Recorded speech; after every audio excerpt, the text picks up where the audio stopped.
오늘 같이 나눌 본문 말씀은 레위기 22장 4절에서 8절입니다. 이것이 너희가 그 정한 때에 성회로 공포할 여호와의 절기들이니라.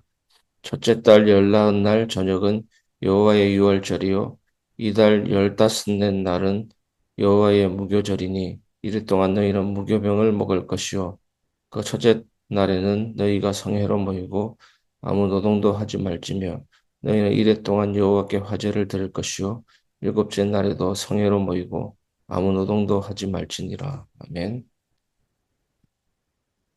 예수 그리스도 우리의 참된 유월절이라는 제목으로 같이 말씀을 나누겠습니다.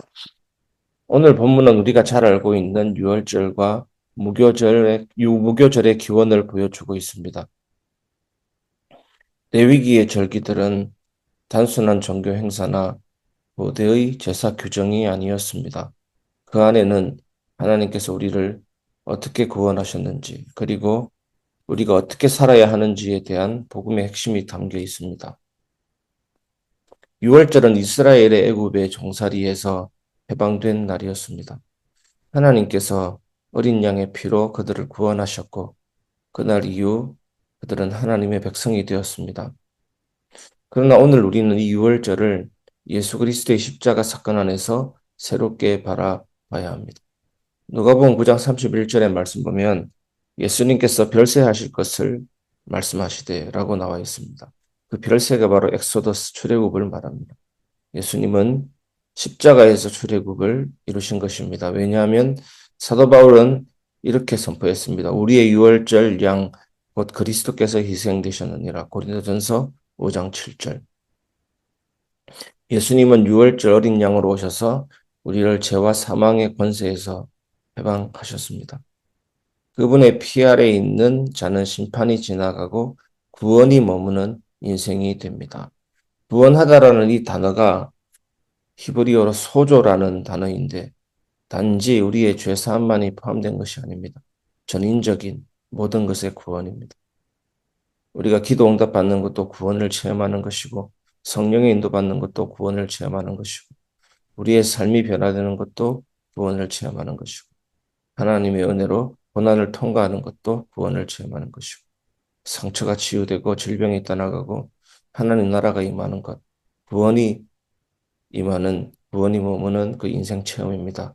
그리고 무교절처럼 그분 안에서 옛누룩이 뭐냐면 죄와 교만, 불신앙 이 모든 것들을 내어버리고 새 생명의 떡을 먹는 삶으로 부름받았습니다. 오늘 본문은 그 구속의 여정을 보여줍니다. 첫 번째, 유월절의 은혜입니다. 십자가로 시작된 구원. 본문 5절은 첫째 달 열나흔 날 저녁은 여호와의 유월절이요 라고 말하고 있습니다. 이스라엘의 달력에서 첫째 달은 해방의 달, 새로운 시작의 달이었습니다. 하나님은 이스라엘의 역사를 유월절로 다시 시작하게 하셨습니다. 유월절의 핵심은 피입니다. 애굽의 장자들은 첫 번째로 난 첫 태생들은 다 죽을 때 문설주에 어린 양의 피가 발라진 집은 심판이 지나갔습니다. 이것이 유월절이라는 단어의 의미입니다. 뛰어넘어가다, 지나가다라는 그런 히브리어로 되어 있습니다. 그런데 이것만이 아니라 불쌍히 여기다, 보호하다의 뜻도 가지고 있습니다. 즉 하나님이 그 백성을 긍휼로 감사하셨다라는 것입니다. 예수 그리스도께서 바로 그 유월절 어린 양으로 오셨습니다. 요한복음 1장 29절에서 세례 요한은 예수님을 향해서 보라 세상 죄를 지고 가는 하나님의 어린 양이로다라고 외쳤습니다. 예수님의 피가 우리의 인생의 문설주에 발라졌을 때 하나님의 심판이 지나가고 그 자리에 하나님의 사랑과 구원이 머물게 된 것입니다. 사랑하는 성도 여러분, 유월절은 단 한 번의 사건이 아니라 매일의 믿음의 고백이 되어야 합니다. 우리가 오늘도 예수의 피를 신뢰할 때 우리의 가정과 교회 위에 심판은 지나가고 구원의 은혜가 머뭅니다. 오늘 이 새벽 여러분의 가정 문설주에 다시 한번 예수의 피를 칠하십시오. 그분의 피 아래 있을 때 어둠은 지나가고 밝은 아침이 옵니다. 두 번째, 무교절의 부르심입니다. 죄 없는 떡처럼 살아가는 거룩. 6절은 이렇게 말합니다. 이달 열다섯 날은 여호와의 무교절이니 이래 동안 너희는 무교병을 먹을 것이요. 무교절은 유월절 다음 날부터 시작됩니다. 유월절이 구원의 시작을 의미한다면 무교절은 구원받은 자의 삶의 방식을 상징하는 것입니다. 하나님께서 구원하신 백성은 더 이상 애굽의 누룩, 죄의 누룩, 즉 죄와 세상 방식으로 살지 않습니다. 누룩 없는 빵, 효묘라고 하잖아요. 누룩 없는 빵은 맛이 밋밋하지만 그 단순함 속에 순전함이 있는 것입니다. 바울은 고린도전서 5장 8절에서 이렇게 말합니다.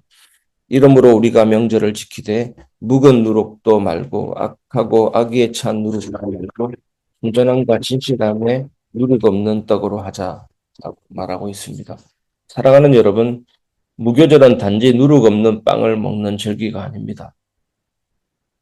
그것이 뭡니까? 죄를 멀리하고 진실과 순전함으로 살아가는 신앙인의 삶의 태도를 말합니다. 오늘날 교회 안에서도 옛 누룩이 자주 고개를 듭니다. 상처의 누룩, 낙심의 누룩, 좌절의 누룩, 거짓의 누룩. 그러나 주님은 우리에게 말씀하십니다. 이제는 누룩 없는 새 반죽으로 살아가라. 여러분, 우리도 구원받았다라는 것은 옛사람이 죽고 새 사람으로 사는 것입니다. 그래서 오늘 우리가 살아갈 때 우리의 상처, 우리의 아픔, 또한 마음의 우울한 감정들 이미 죽은 것으로 여기시기 바랍니다. 벗어야 할 옛날 옷으로 여기시기 바랍니다. 새 옷으로 갈아입은 것입니다. 그것이 세례의 의미입니다.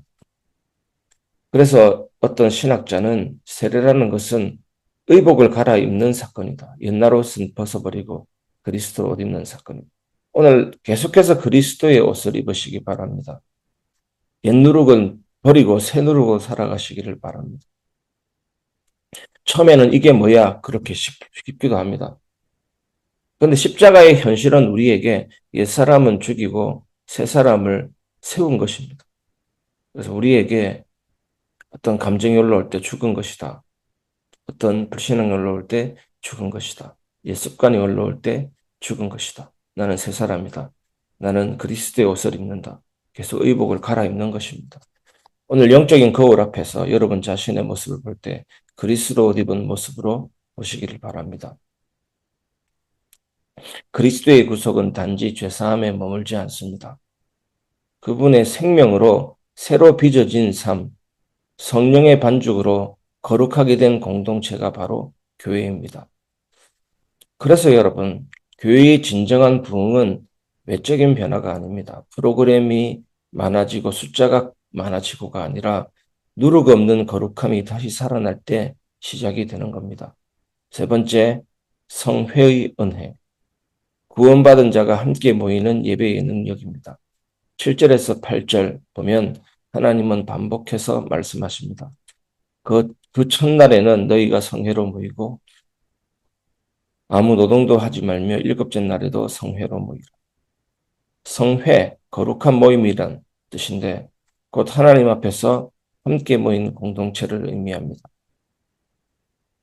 이스라엘 백성은 애굽에서 종살이 할 때 개인이었습니다. 그러나 유월절과 무교절을 통해 공동체로 부르심을 받았습니다. 하나님은 그들을 한 가족으로 한 나라로 세우셨습니다. 그래서 교회는 그리스도의 몸이죠. 교회는 하나님의 가족 공동체죠. 방주를 만들 때 큰 나무 판넬이라든지 어떤 철판으로 한꺼번에 구워서 주물해서 만든 그런 선박이 아닙니다. 방주는 조각목으로 하나하나 연결한 것입니다. 그 사이에 역청을 바른 것입니다. 여러분, 우리가 하나하나 조각조각으로 그리스도의 피로 연결된 한 몸, 한 가족인 것입니다. 교회는 바로 그 성회의 연속입니다. 예배는 단순히 한 사람의 신앙 행위가 아니라 구원받은 자들이 함께 모여 하나님께 감사와 찬양을 올려드리는 공동의 고백입니다. 그래서 하나님은 뭐라고 말씀하셨습니까? 아무 노동도 하지 말라라고 명령하셨습니다. 즉 세상의 일보다 하나님을 바라보는 예배의 시간이 더 귀하다는 뜻입니다. 예배는 쉬는 시간이 아니라 다시 사는 시간입니다. 하나님의 임재 안에서 영혼이 회복되고 공동체가 새 힘을 얻습니다. 오늘 교회가 가장 회복해야 할 것이 바로 이 예배입니다. 예배가 형식이 아니라 생명으로 살아날 때 그곳에 진정한 부흥이 일어납니다. 말씀을 마무리하겠습니다. 6월절에서 예수 그리스도를 만나라. 본문은 이스라엘의 유월절과 무교절을 말하지만 오늘 우리에게는 예수 그리스도의 십자가와 부활을 가리키는 복음의 모형입니다. 유월절은 예수님의 피로 시작된 구원, 무교절은 죄 없는 삶으로 부름받은 거룩, 성회는 함께 모여 하나님께 예배하는 교회를 보여줍니다. 사랑하는 여러분, 오늘 새벽 주님 앞에 이렇게 고백합시다. 주님, 제 인생의 문설주에 당신의 피를 바릅니다. 세상의 누룩을 버리고 주님 안에 순전함으로 살겠습니다. 당신이 세우신 교회 안에서 거룩한 성회로 살겠습니다. 이 고백이 있을 때 이 새벽은 단지 하루의 시작만이 아니라 다시 태어나는 구원의 아침이 될 것입니다.